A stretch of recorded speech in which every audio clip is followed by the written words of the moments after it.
Lyra's hands were shaking as she pushed her service cart down the dim corridor. Her forearms fumbled with the electronic tablet that listed tonight's tasks. This was only her third week working on the celestial horizon, and she still got nervous during the night shift. The cruise ship was quiet at this hour. Most passengers were sleeping in their rooms. Only a few late-night travelers wandered the halls, heading to the observation deck or the all-night cafe. Lyra preferred it this way. Fewer people meant fewer chances to make mistakes.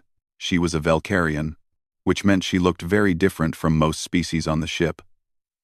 Her body had a crystalline shell that caught the light, and her large compound eyes could see heat signatures. She had moth-like features with soft antennae on her head.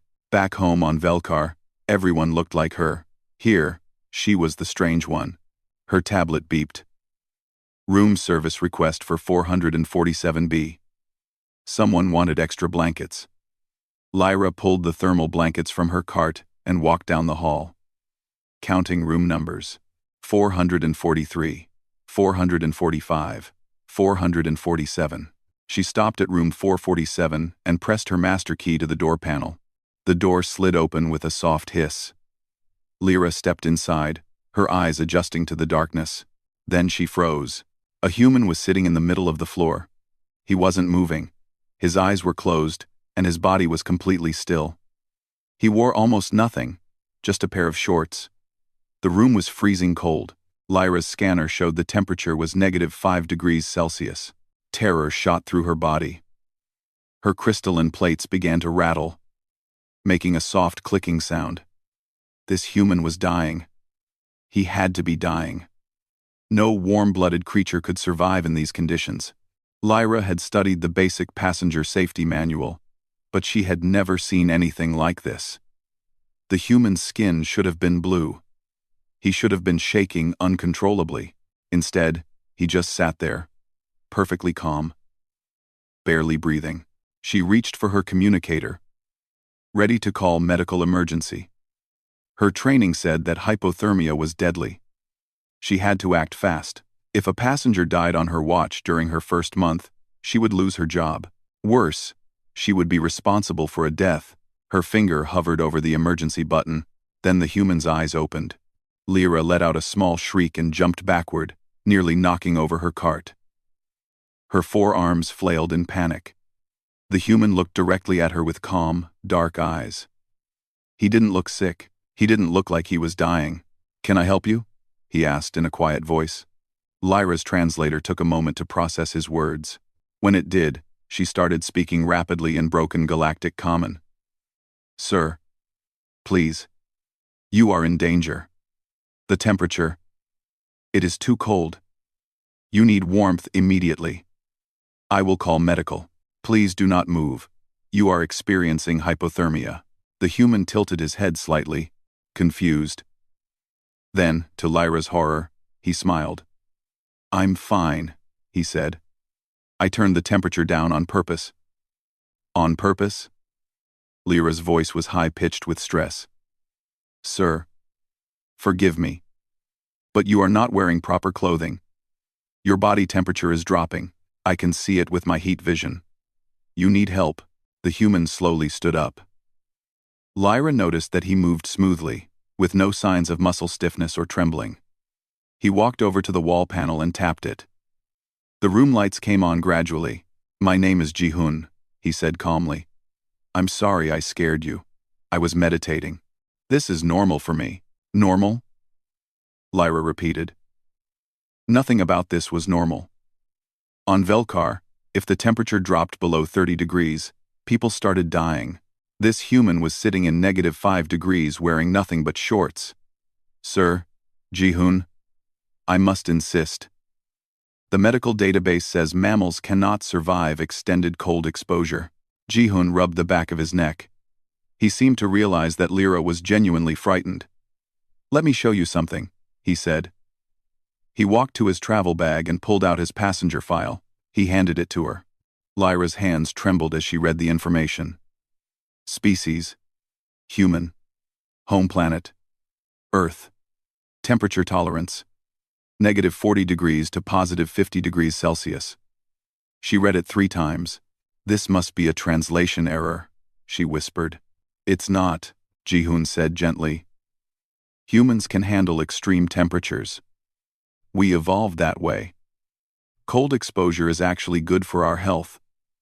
It helps our immune system and makes us feel more awake. Lyra's mind struggled to process this information. But why would you choose to be uncomfortable? So this, Ji-hoon smiled again. It's not really uncomfortable for me. It's refreshing.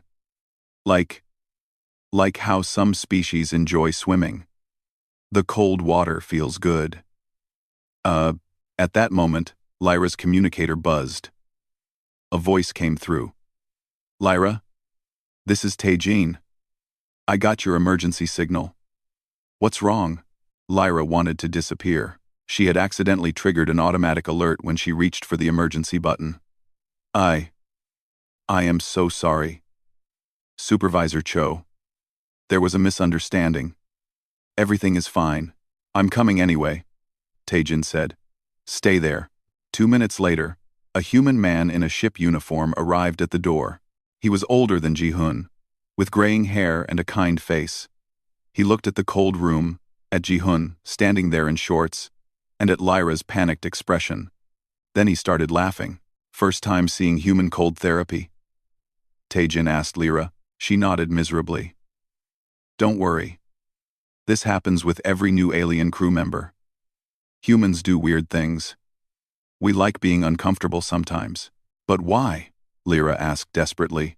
Tae-jin shrugged. Makes us feel alive. I guess. Ji-hoon here is actually being mild. Wait until you see humans in the ship's sauna. They heat rooms up to 90 degrees and sit there on purpose. Lyra felt like her understanding of biology was crumbling. That would cook most species. Yeah, Tae-jin agreed cheerfully. But humans think it's relaxing.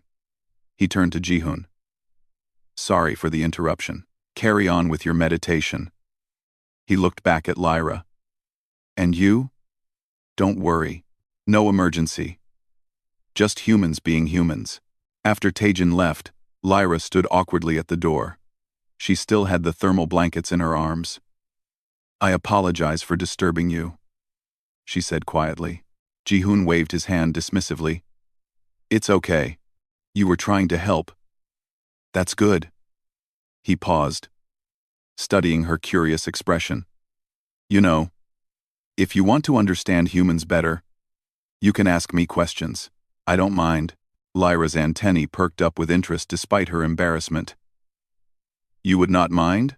Not at all, Ji-hoon said. I'm traveling alone anyway.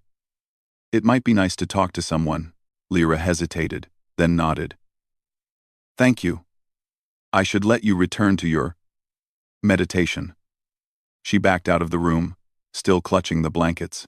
As the door slid closed, she stood in the hallway for a long moment. Her heart was still racing. She looked down at her tablet and realized her mistake. She was supposed to deliver blankets to room 447B, not 447. But now she couldn't stop thinking about what she had seen. A human, sitting peacefully in freezing cold, treating it like it was pleasant. It went against everything she knew about living creatures. Lyra finished her rounds that night, but her mind kept returning to room 447, to Ji-hoon, to the impossible human who made extreme cold look easy. She had so many questions. The next evening, Lyra found herself walking past room 447 more often than necessary. She told herself it was just part of her regular rounds, but that wasn't entirely true. She was curious. The image of Ji-hoon sitting calmly in that freezing room had stayed in her mind all day. During her break, she had spent 3 hours reading everything she could find about humans in the ship's database. The information was incredible and terrifying. Humans came from a planet called Earth that had wildly changing temperatures. They evolved as hunters who could run for hours without stopping. They could eat plants that were poisonous to most other species. They even consumed chemical weapons for entertainment. That last part had to be wrong. Lyra made a note to ask someone about it. She was checking the supply closet on Deck 7 when she heard loud music coming from the ship's fitness center. The gym was usually empty at this hour. Curious, she peeked through the window. Ji-hoon was inside. running on a machine. He had been running for at least 40 minutes according to the machine's display. Sweat poured down his face, but he didn't slow down. He wore small devices in his ears that played aggressive, pounding music. Lyra could hear it from outside the room. She watched in amazement. Valkyrians didn't have the body structure for extended running. Their legs would give out after a few minutes, but Ji-hoon just kept going, breathing hard but steady, his feet hitting the belt in a constant rhythm. After another 20 minutes, he finally stopped. He was breathing heavily and his skin was flushed red, but he was smiling. He drank water and wiped his face with a towel. Then, to Lyra's shock, he lay down on a mat and started lifting a metal bar loaded with heavy circular weights. The weights looked incredibly heavy. Lyra checked the gym's safety chart on the wall. The weight Ji-hoon was lifting would crush a Valkyrian's exoskeleton. Even most larger species couldn't safely lift that much. But Ji-hoon lifted it up and down, over and over, making sounds of effort but never stopping.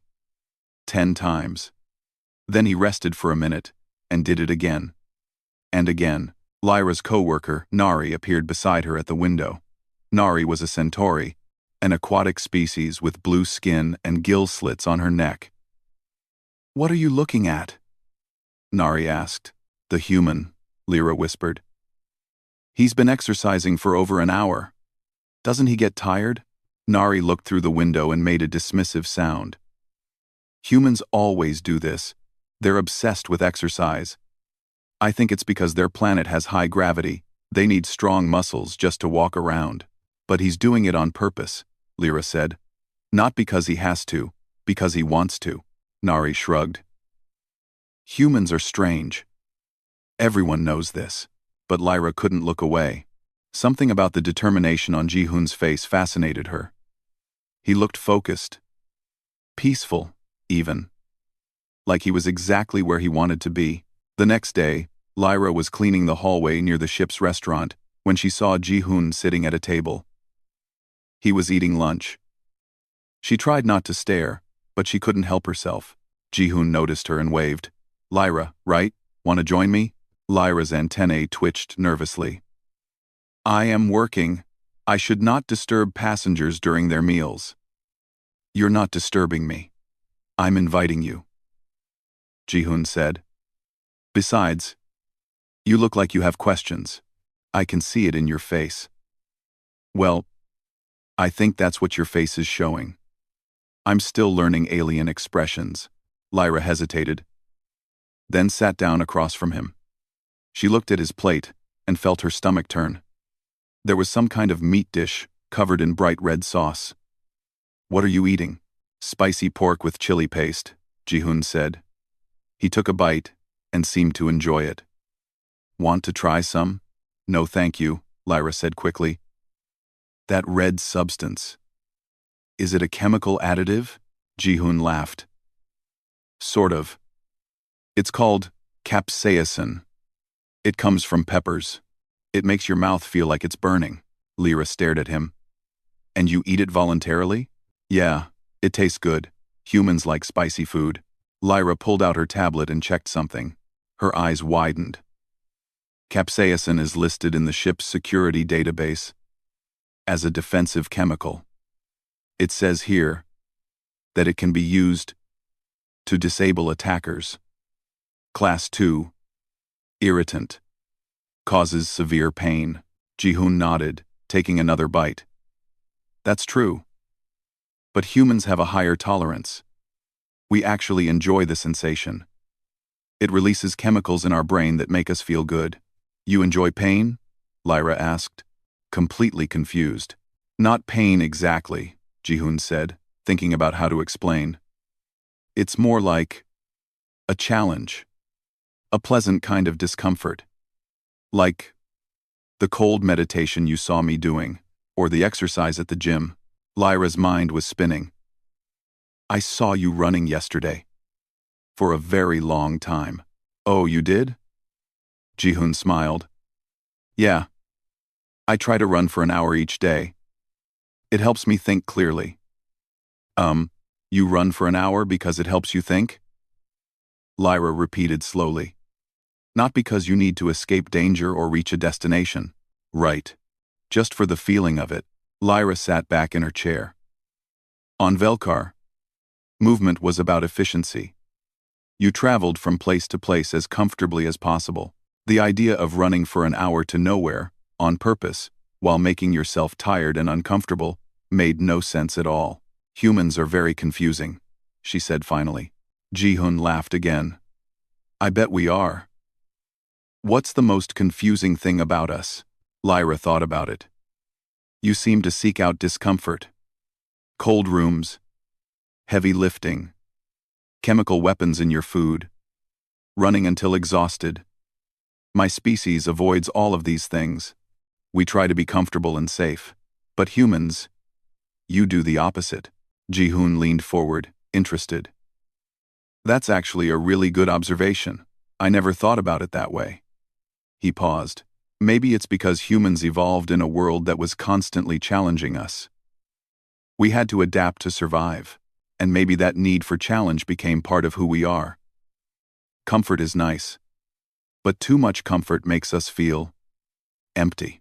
This concept was completely alien to Lyra. But why? What purpose does suffering serve? It's not suffering if you choose it, Ji-hoon said. When I sit in that cold room, I'm teaching my body to be stronger. When I run, I'm proving to myself that I can. When I eat spicy food, I'm experiencing something intense and alive. Does that make sense? No, Lyra admitted, but I want to understand. Over the next few days, Lyra found more reasons to be near wherever Ji-hoon was. She told herself she was just being a good crew member, making sure the human passenger was comfortable. But really, she was studying him. She watched him go to the ship's sauna room, where the temperature reached 90 degrees Celsius.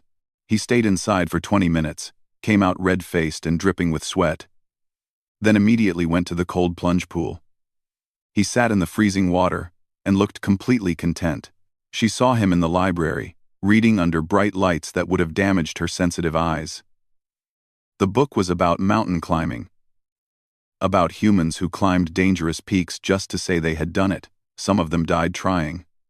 But they went anyway. She overheard him talking to another passenger about something called fasting, where humans voluntarily didn't eat for days, not because they had no food, but because they believed it was healthy. None of it made any sense. And yet, all of it was true. One evening, Lyra was delivering fresh towels to room 447. She knocked this time. Ji-hoon opened the door, looking surprised but pleased to see her. I have a question, Lyra said without introduction. Why do humans climb mountains? Ji-hoon blinked. That's a very specific question. Did you read about mountain climbing? Yes, I read that hundreds of humans die every year climbing mountains. But they keep doing it. Why? Ji-hoon leaned against the doorframe, thinking. There's an old human saying. Because it's there. We climb mountains because they exist, and because it's hard. Because standing on top of something that tried to kill you feels like victory, like proof that we're alive and strong and capable. That sounds like madness, Lyra said. Maybe, Ji-hoon agreed. But it's human madness. And we're pretty proud of it. Lyra's antennae drooped with confusion. I do not understand your species at all. That's okay, Ji-hoon said kindly. I don't always understand us either. Lyra started keeping notes. She told herself it was for educational purposes. If she understood humans better, she could serve them better. That was logical. Professional, even. But really, she was fascinated. Her notebook grew longer each day. Day 7. Human Ji-hoon ran for 70 minutes. Then lifted weights. Then stretched his muscles by bending into uncomfortable positions. Claims this is relaxing. Day 9. Human Ji-hoon ate food, labeled as extra spicy. Eyes watered, face turned red. Kept eating, said it was delicious. Day 11. Human Ji-hoon read for 3 hours, under full spectrum lighting. No eye protection. No discomfort reported. During a meal break in the crew cafeteria, Lyra shared some of her observations with Nari, and another coworker named Basik, a large gray-skinned Taurian with tusks. "You're obsessed with this human," Nari said, picking at her algae bowl. "Why do you care so much about what he does?" "Because it's impossible," Lyra insisted. "Everything I learned about biology says that mammals need consistent temperature, regular rest, and gentle exercise. But humans break all these rules," Basic grunted. "Humans are tough. Everyone knows this. They're not special." "I don't think you understand," Lyra said. She pulled up her notes on her tablet. "Yesterday, I watched Ji-hoon put his hand briefly into water that was almost boiling. He said he was testing the temperature for his tea. The water was 95 degrees Celsius. Nari's eyes widened. "That would boil my skin off." "Exactly," Lyra said. "And he just touched it. Said it was too hot and waited for it to cool down. Like it was a minor inconvenience." "So," Basik shook his head. "You're exaggerating. No mammal can touch boiling water." "I'm not exaggerating," Lyra said, frustrated. "I watched him do it." "Prove it," Basik challenged. That's how Lyra ended up convincing Nari and Basik to secretly observe Ji-hoon during his evening gym session. The three of them huddled near the fitness center window, trying to look casual. Ji-hoon arrived right on schedule. He started with stretching, bending his body in ways that looked painful. Then he moved to the running machine. He set it to a steep incline and started running uphill. Fast. "How long will he do this?" Nari whispered. "Usually about an hour," Lyra whispered back. "An hour? That's impossible. Just watch." They watched. Ji-hoon ran and ran. His body glistened with sweat. His breathing was heavy but controlled. The display on the machine showed his heart rate at 150 beats per minute. For a Valkyrian, that would be a medical emergency. For Ji-hoon, it seemed to be the goal. 20 minutes passed. 30. 45. "Is he trying to die?" Basic muttered. "No," Lyra said. "He's trying to feel alive."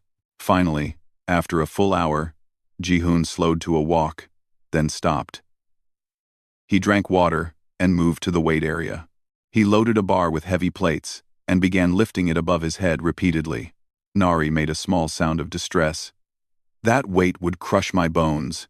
"Mine too," Basik admitted quietly. They watched Ji-hoon complete multiple sets of different exercises. Pulling, pushing, squatting with weight on his shoulders. Each movement looked like it required enormous effort, but he kept going. His face showed determination, not suffering. After another 30 minutes, Ji-hoon finally stopped. He was exhausted, clearly, but he was also smiling. He wiped his face and headed toward the door. The three alien crew members scattered quickly, trying not to be seen. They reconvened near the supply closet. "That was insane," Nari said. "He exercises for 90 minutes. By choice. For fun." Basic scratched his tusk thoughtfully. "Maybe you were right, Lyra. Humans are different than I thought." Lyra felt validated, but she also felt more confused than ever. The question remains, why? Over the following days, Lyra worked up the courage to ask Ji-hoon directly. She found him in the observation deck, looking at the stars through the massive windows. "Can I ask you something personal?" she said, approaching carefully. Ji-hoon turned and smiled. "Sure. I'm getting used to your questions. Why do you make yourself suffer?" "The running, the cold, the hot food, all of it. What are you trying to prove?" Ji-hoon was quiet for a moment, looking back at the stars. "I'm not trying to prove anything. At least, not to anyone else." He paused. "Do you know what humans used to be, a long time ago? Mammals. Primates. Tool users." Lyra recited from her studies.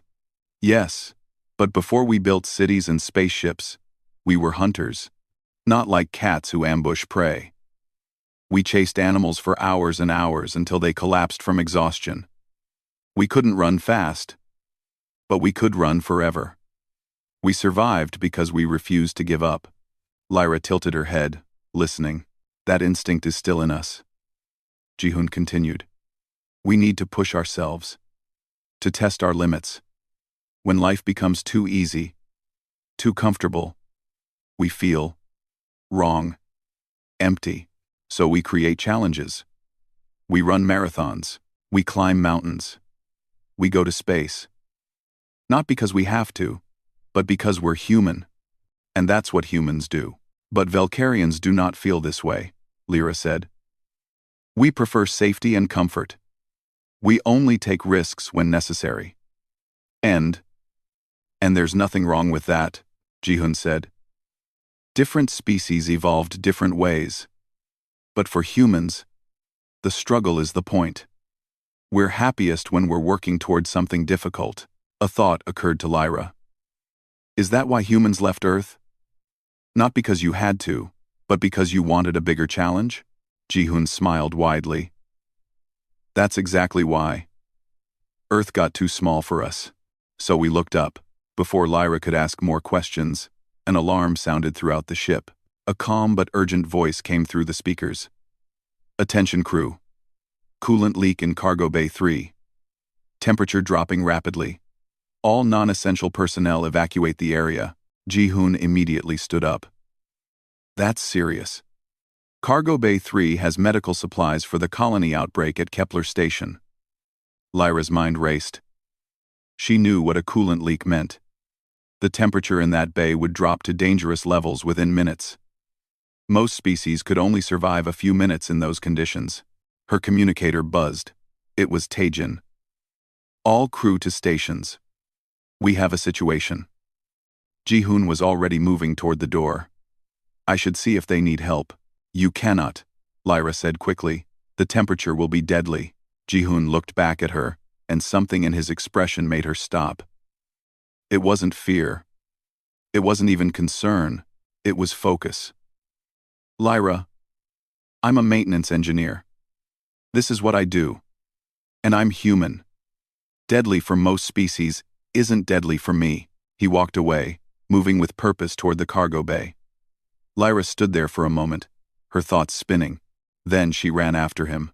By the time she reached the cargo bay level, several crew members had gathered outside the sealed doors. The display panel showed the internal temperature. -20 degrees Celsius and dropping. Through the window, she could see frost forming on the walls. Taejin was there, talking rapidly with the ship's chief engineer, an older human woman named Captain Song. Ji-hun approached them. I can go in, he said simply. Taejin nodded. I was hoping you'd volunteer. I'll go with you. We need at least 2 people to carry the valve replacement. The temperature is -27 now, Captain Song said, checking her display. You'll have maybe 20 minutes before it gets dangerous even for humans. Full thermal gear will slow you down. Can you work in minimal protection? Yes, both Ji-hun and Taejin said together. Lyra watched in amazement as the 2 humans pulled on only thin thermal layers and gloves. No full environmental suits. No breathing apparatus. Just basic clothing against air cold enough to kill most species in minutes. The bay door opened. A wave of freezing air rushed out. The human men walked in without hesitation. The door sealed behind them. Lyra pressed her face to the window, watching. The monitor showed the temperature continuing to drop. -30. -32. They'll freeze, Nari whispered beside her. She had come to watch too. No, Lyra said quietly. They won't. They're human. Inside the bay, Ji-hun and Taejin moved efficiently. Their breath came out in great clouds of fog. Their movements were steady, professional. They located the broken coolant valve, used tools to remove it, and began installing the replacement. 10 minutes passed. 15. The temperature hit -35 degrees. Lyra's entire body trembled watching them. Not from cold, but from the sheer impossibility of what she was seeing. 2 mammals, working calmly in conditions that would kill her in seconds. Finally, after 18 minutes, the coolant leak stopped. The temperature stabilized. Ji-hun and Taejin gathered their tools and walked back to the door. When they emerged, their faces were red from the cold. They were breathing hard. But they were fine. Valve replaced. Taejin reported to Captain Song. Bay temperature should normalize in an hour. Taejin reported, "Good work," the captain said. Then she looked at the other crew members who had gathered. That's why every ship needs humans. Because sometimes, impossible things need to get done. Lyra couldn't speak. She could only stare at Jihoon, who noticed her expression and gave her a small, tired smile. That's when Lyra finally understood. Humans didn't just tolerate extreme conditions, they lived for them. After the cargo bay incident, word spread quickly through the ship. The alien crew members talked about how two humans walked into freezing cold and fixed the problem like it was nothing special. Some were impressed, others were disturbed. Lyra was both. She couldn't stop thinking about what she had seen. The calm efficiency, the complete lack of fear. Jihoon and Taejin had treated the extreme cold the same way they might treat a slightly heavy door, an inconvenience, not a danger. That evening, Lyra brought a cup of hot tea to room 447. She had researched human customs and learned that tea was a common gesture of respect and care. She knocked on the door. Jihoon answered, looking tired but clean. "I brought you tea," she said, holding out the cup. "I researched that humans drink this after difficult tasks." Jihoon's face softened with genuine appreciation. "That's really thoughtful. Thank you." He took the cup and gestured for her to come inside. "Do you want to sit? You look like you have questions." "You always have questions." Lyra entered hesitantly.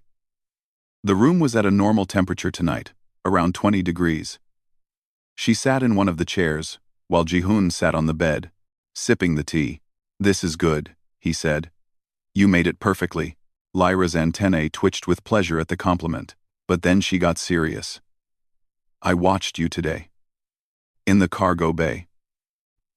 You worked in -35-degree temperature for 18 minutes, closer to -40 by the end," Jihoon corrected. The gauge was still dropping. "That should have killed you." "It would have, eventually," Jihoon admitted. "Another 10 or 15 minutes, and we would have been in real danger. But we knew our limits. We worked fast." Lyra leaned forward. "How is it possible? My species would have died in seconds. Most species would have. But you and Taejin just walked in. Like it was a minor problem." Jihoon set down his teacup and thought about his answer. "Humans are persistence creatures. Do you know what that means?" "No. On Earth, where we evolved, we weren't the strongest animals. We weren't the fastest. We didn't have claws or venom or thick armor. We had something better. We had endurance." He paused. "Our ancestors hunted by chasing prey for hours in the hot sun. The animal would run away. We would follow. It would run again. We would keep following. Eventually, the animal would collapse from exhaustion and heat. But humans? We just kept going." "That sounds terrible," Lyra said. "It was effective," Jihoon replied. "And that same trait still exists in us. We can keep going when others stop. We can survive conditions that kill other species, not because we're superior, just because that's how we evolved. Earth was a hard planet. It made us hard too." Lyra processed this information. "So the cold today, the running, the weights, all of it is connected to this persistence trait?" "Exactly. We're built to endure. And we kind of like proving it to ourselves." "But why?" Lyra asked, her voice rising with frustration. "Why would you like suffering?" Jihoon smiled. "You keep using that word. Suffering. But that's not how we see it." He stood up and walked to the window, looking at the stars. "Let me ask you something. Why did you leave Velkar to work on this ship?" The question caught Lyra off guard. I wanted to see the galaxy. To experience new things." "Was it comfortable on Velkar?" "Yes, very comfortable. Safe. Everything I needed. So why leave?" Lyra opened her mouth, then closed it. She had never really thought about it that way. "I felt empty. Like I was wasting my life in comfort." Jihoon turned back to her. "That's how humans feel all the time if we don't challenge ourselves. Comfort is nice, but it's not enough." We need to grow, to test ourselves, to know what we're capable of. That's what makes us feel alive. Something clicked in Lyra's mind. You're saying that humans seek discomfort because it helps you grow? Yes, exactly that. Ji-hoon sat back down, excited that she was understanding. When I sit in the cold, my body adapts and becomes stronger. When I run, my endurance improves. When I lift weights, my muscles grow. Each challenge makes me more capable. More. Myself. And you enjoy this process? I do. Because every time I push through something hard, I prove to myself that I'm stronger than I thought. That feeling is worth more than comfort. Lyra was quiet for a long time, thinking. Finally, she said, my species has perfect conditions on our home world. Always the right temperature. Always enough food. Always safe. We've had this for thousands of years. That sounds wonderful, Ji-hoon said. It's boring, Lyra admitted, and saying it out loud made her realize how true it was. Nothing ever changes. Nothing ever challenges us. We're comfortable, but we're also stuck. We don't grow. We don't change. We just exist. Is that why you're here? On this ship? Lyra's crystalline plates shifted as she thought. Yes, I think so. I wanted to feel something more than comfort. I just didn't know what I was looking for. She looked at Ji-hoon. I think I was looking for what humans have. That drive to challenge yourself, to grow. Ji-hoon smiled warmly. You know, that's actually really brave. Leaving everything safe and familiar to work here. That took courage. But I still seek comfort, Lyra said. I keep my room very warm. I avoid anything uncomfortable. I'm not like you. You don't have to be like me, Ji-hoon said. But maybe you could try small challenges. Things that are uncomfortable for you, but safe. Not extreme. Just enough to make you grow a little. Lyra felt a flutter of fear and excitement. What kind of challenges? Well, what's something that makes you uncomfortable but wouldn't hurt you? Lyra thought about it. Cooler temperatures. Not freezing like you do, but cooler than I prefer. That's perfect, Ji-hoon said. What if you turned your room temperature down by just 5 degrees? Just for an hour. See how it feels. Not to suffer, but to adapt. I don't know if I can. You can, Ji-hoon said with confidence. You're stronger than you think.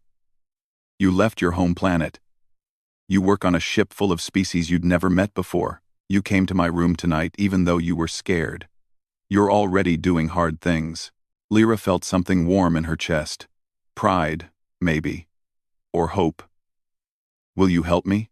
Teach me how humans handle discomfort? Ji-hoon nodded. I'd be happy to. But remember, we're not trying to make you human. We're trying to help you find your own version of growth. Your own challenges. Over the next few days, word spread through the alien crew that the Valkyrian attendant was taking human resilience lessons from passenger Ji-hoon. Some thought it was strange. Others were curious. Nari approached Lyra during a shift change. Is it true? You're learning human techniques? Yes, Lyra said. I'm trying to understand how they handle discomfort. But why? Lyra thought about her answer. Because I think they've discovered something important. Something my species forgot. Or maybe never learned. That comfort isn't the same as happiness. That growth requires challenge. And that being alive means more than just surviving. Nari looked skeptical. So, you're going to freeze yourself and eat poison and lift heavy things? No, Lyra laughed. I'm going to find challenges that work for me. Human-level challenges would kill me. But I can do Valkyrian-level challenges. Small things, uncomfortable things, things that help me grow. Nari said thoughtfully. Maybe I should try this too. Really? Why not? I left my home world for the same reason you did. I felt empty in all that comfort. Maybe the humans are onto something. That evening, Ji-hoon held an informal session in one of the ship's smaller meeting rooms. Lyra had mentioned his offer to help her train, and other crew members had asked to join. Now, a small group of aliens sat in chairs, looking nervous and curious. There were 5 of them: Lyra, Nari, Bosik, and 2 others, a thin insectoid named Hira, and a short, fuzzy mammaloid named Roka. Jihoon stood in front of them, looking amused and a little overwhelmed. Okay, so, I'm not a professional trainer. I'm just a guy who does cold meditation and runs too much, but I'll share what I can. Teach us human strength, Bosik said in his deep voice. I can't teach you that, Jihoon said. Your bodies are different from mine. What I can teach you is the mindset. How to approach discomfort. How to use it to grow, instead of just avoiding it. He spent the next hour talking about the difference between danger and discomfort, about how to recognize your limits while gently pushing against them, about how growth happens in small steps, not giant leaps. The key, Jihoon said, is consistency. Don't try to do something extreme once. Try to do something slightly difficult every day. Over time, those small challenges add up to real change. Captain Song stopped by near the end of the session. She leaned against the doorframe, watching with an approving smile. When Jihoon finished, she spoke up. You all know why every ship keeps humans on the crew, right? She asked the group. It's not just because we can fix things in extreme conditions. It's because humans refuse to accept limits. When everyone else says something is impossible, humans say, let's try anyway. And sometimes, we succeed. She looked at each of the alien crew members. If you want to learn from us, that's wonderful. But remember, you're not trying to become human. You're trying to become the best version of your own species. We can guide you, but the growth is yours. After the meeting ended, Lyra felt energized and nervous. She had agreed to try her first challenge tonight: lower her room temperature by 5 degrees for 1 hour before sleep. It seemed like such a small thing, but for her, it was terrifying. Jihoon walked with her to her quarters. You don't have to do this, he reminded her. I know, Lyra said. But I want to. I'm tired of being comfortable and empty. I want to feel alive. Then you're already thinking like a human, Jihoon said with a grin. Good luck, Lyra. That night, Lyra stood in front of her temperature control panel. Her hand hovered over the setting. 5 degrees cooler. Just 5 degrees. She took a deep breath and made the adjustment. The room began to cool. Within minutes, she felt uncomfortable. Her instinct was to change it back immediately, but she remembered Jihoon's words. Don't fight it. Observe it. Understand it. She sat on her bed and focused on the sensation. Yes, it was uncomfortable. But was she in danger? No. Was she suffering? Not really. She was just experiencing something outside her preference. She lasted the full hour. When she changed the temperature back, she felt an unexpected surge of pride. She had done it. A small thing. But she had chosen discomfort and survived. For the first time in years, Lyra felt truly alive. Over the following weeks, something changed aboard the celestial horizon. It started small. Lyra continued her temperature challenges, gradually lowering her room settings by 1 degree each week.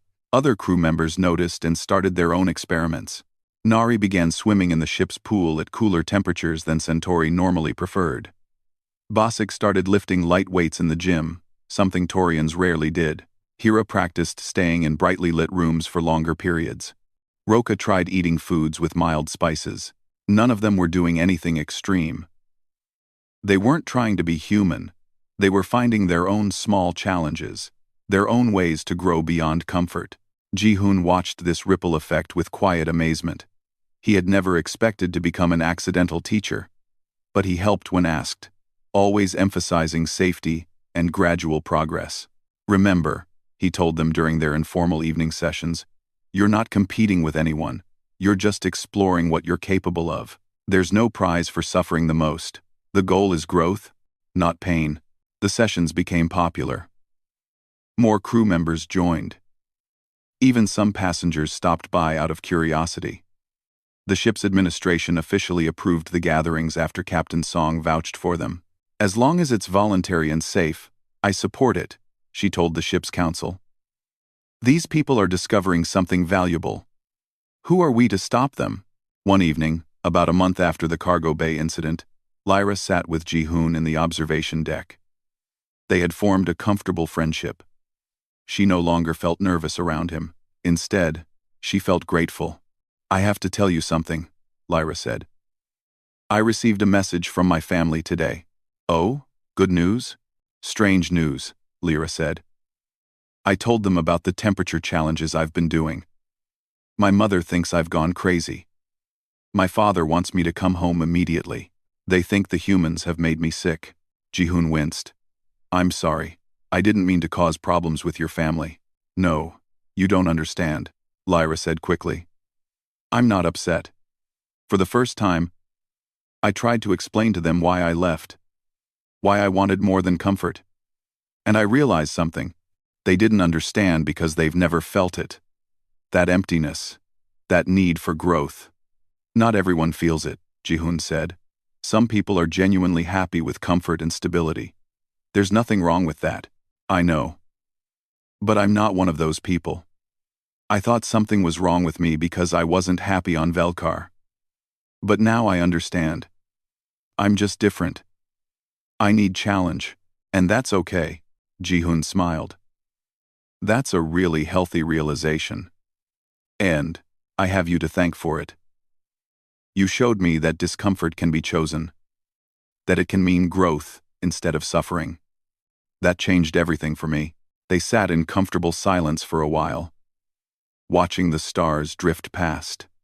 Finally, Lyra asked, "What will you do when the ship reaches the station? Where will you go next?" "Europa," Ji-hoon said. "One of Jupiter's moons. There's a construction project building underwater habitats under the ice. The water is negative 170 degrees. They need engineers who can work in extreme cold." Lyra's eyes widened. That's insanely cold." "Yeah," Ji-hoon agreed cheerfully. "It'll be a good challenge. You're excited about it?" "Of course. I've never worked in conditions that extreme. I'll learn a lot." Lyra shook her head, but she was smiling. "You humans really are addicted to challenge, aren't you?" "Addicted is a strong word. But yeah, maybe a little." 3 days before the ship reached its destination, a message came through the ship's communication system. There was a solar storm approaching their route. Not dangerous, but it would cause turbulence and temperature fluctuations throughout the ship for several hours. The announcement sent waves of anxiety through many passengers and crew. Temperature fluctuations meant discomfort. Turbulence meant unpleasant sensations. The ship would be fine, but people wouldn't be comfortable. Lyra noticed the panic spreading through her crew section. Alien workers were rushing to prepare thermal blankets, comfort supplies, and medical kits. Everyone was treating it like an emergency. She felt different about it. Yes, it would be uncomfortable, but it wouldn't be dangerous. They would all survive a few hours of inconvenience. She found herself thinking like Ji-hoon would think. This wasn't a crisis, it was just a temporary challenge. When the storm hit, the ship began to shake gently. The temperature in the hallways dropped by 10 degrees. Emergency lighting activated, giving everything an eerie glow. Many passengers retreated to their rooms, but Lyra stayed at her post, helping others. She noticed that the alien crew members who had attended Ji-hoon's sessions were also remaining calm. They weren't happy about the discomfort, but they weren't panicking either. They had practiced dealing with small discomforts. Now, facing a real uncomfortable situation, they were handling it better than those who had always chosen comfort. Basic helped secure cargo while the ship shook. "This is unpleasant," he said to Lyra as they worked together. "But I've lifted heavy things now. I know I'm stronger than I thought. This is just another heavy thing to lift." Nari swam through cooler water than normal to check the underwater storage area. "I've practiced swimming in cold water," she said afterward. So, this wasn't as scary as it could have been. The humans on the crew, of course, treated the whole event like it was barely worth mentioning. Ji-hoon actually seemed disappointed when the storm passed after only 3 hours. I was hoping it would last longer, he admitted to Lyra. I enjoy the challenge of working in difficult conditions. Of course you do, Lyra said. But she said it with affection now, not confusion. After the storm, Captain Song called a crew meeting. She stood before the assembled workers, looking proud. I want to acknowledge something, she said. During the storm, I watched how everyone handled the situation. And I noticed that the crew members who have been training with our passengers performed exceptionally well. You stayed calm. You helped others. You adapted to uncomfortable conditions without panic. She paused. This is why humans value challenge. Not because we enjoy suffering, but because facing small discomforts regularly prepares us for real difficulties. When a real problem comes, we're ready. And now, many of you are ready too. The captain looked directly at Lyra. I'm particularly impressed with you, Attendant Lyra. You've shown remarkable growth. I'd like to offer you a promotion. Assistant Supervisor, if you're interested. Lyra's antennae shot up in surprise. Me? But I've only been here a few months, and in those months, you've shown initiative, courage, and leadership. You brought people together. You helped them grow. That's exactly what a supervisor does. Lyra looked at Ji-hoon, who was grinning widely. Then she looked back at the captain. I accept. Thank you. That evening, Lyra organized a celebration in the crew common room. It was technically a goodbye party for Ji-hoon, who would be leaving when they reached the station tomorrow. But it felt more like a celebration of everything they had all learned. The alien crew members who had attended the training sessions were there. So were Ji-hoon, Tae-jin, Captain Song, and several other humans. People shared stories about their challenges. Nari talked about swimming in cold water. Basic demonstrated the weights he could now lift. Hira showed everyone how long she could stay in bright light. Ji-hoon watched it all with quiet satisfaction. He hadn't expected any of this when he boarded the ship a month ago. He just wanted quiet time to meditate and think. Instead, he had somehow helped a group of aliens discover something about themselves. Lyra stood up to give a short speech. When I first met Ji-hoon, I thought he was dying. I thought humans were fragile and strange. I was wrong. Humans aren't fragile, they're incredibly strong, not because they're physically superior, but because they understand something important. Growth requires discomfort. Strength requires challenge. And being alive means more than just surviving. She looked around the room at her fellow crew members. We all left our homeworlds seeking something. We didn't know what, but I think we found it. We found the courage to be uncomfortable, to challenge ourselves, to grow beyond what we thought we were capable of. And we have the humans to thank for showing us how. Everyone clapped. The humans looked embarrassed but pleased. Later, Lyra walked Ji-hoon back to his room one last time. I'm going to miss you, she admitted. You changed my life. You changed your own life, Ji-hoon corrected. I just suggested trying a cooler room. You're the one who had the courage to actually do it. And then to keep doing it. And then to inspire others. That was all you. Will you stay in touch? Lyra asked. Let me know how Europa is? Of course.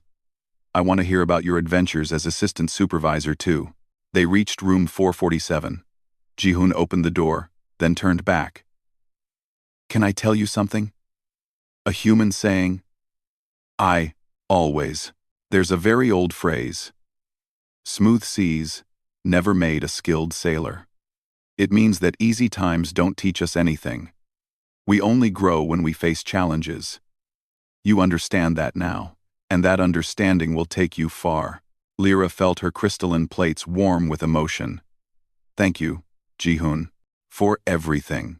Thank you, Lyra, for being curious, for being brave, for being willing to be uncomfortable. The next morning, the celestial horizon docked at Kepler Station. Passengers began disembarking.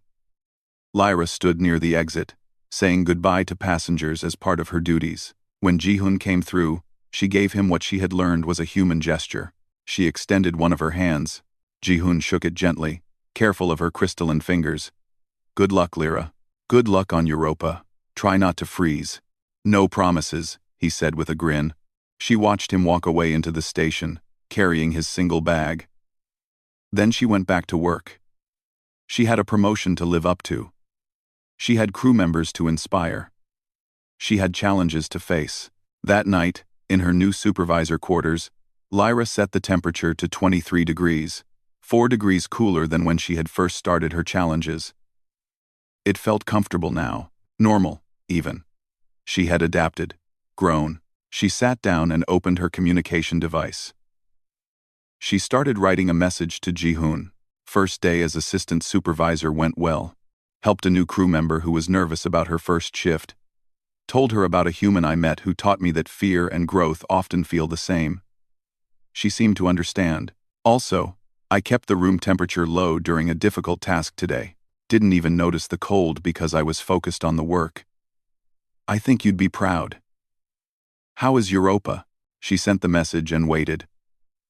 An hour later, a response came. Europa is incredible. And cold. -170 degrees cold. Working underwater under 3 kilometers of ice. It's challenging and exciting and exactly what I needed. Very proud of you, Lyra. Keep growing. Keep challenging yourself. Keep showing others what they're capable of. That's what good leaders do. And that's what brave people do. You're both now. Lyra smiled. She looked around her new quarters. Bigger than her old room. More responsibility came with it. More challenges. More opportunities to fail. More discomfort. She was excited. 6 months later, Lyra received another message. This time it included a photo. Ji-hoon standing on an icy surface, wearing a thick suit, with massive drilling equipment behind him. His face was visible through his helmet. He was smiling. The message said, "Project complete. Habitats are operational. Coldest place I've ever worked. Loved every minute. Heard you got promoted again to full supervisor. Congratulations. You've come far from the nervous attendant who thought I was dying in my room. Keep being brave, Lyra. The galaxy needs more people like you. People who choose growth over comfort. People who understand what it means to be truly alive." Lyra saved the photo. She looked at it sometimes when work got difficult. When she felt like giving up. When comfort seemed more appealing than growth. Then she would remember the human who sat in a freezing room and called it meditation. Who lifted crushing weights and called it relaxing. Who walked into deadly cold and called it a challenge. She would remember that being alive meant more than surviving. It meant growing. Changing. Becoming more than you were, and she would keep going, because that's what brave people did. Whether they were human or not, the galaxy was vast and full of comfortable places. But Lyra had learned something important. Comfort wasn't enough. Growth was what mattered. Challenge was what made life worth living. She turned her room temperature down another degree and smiled. She was becoming who she was meant to be. One small discomfort at a time.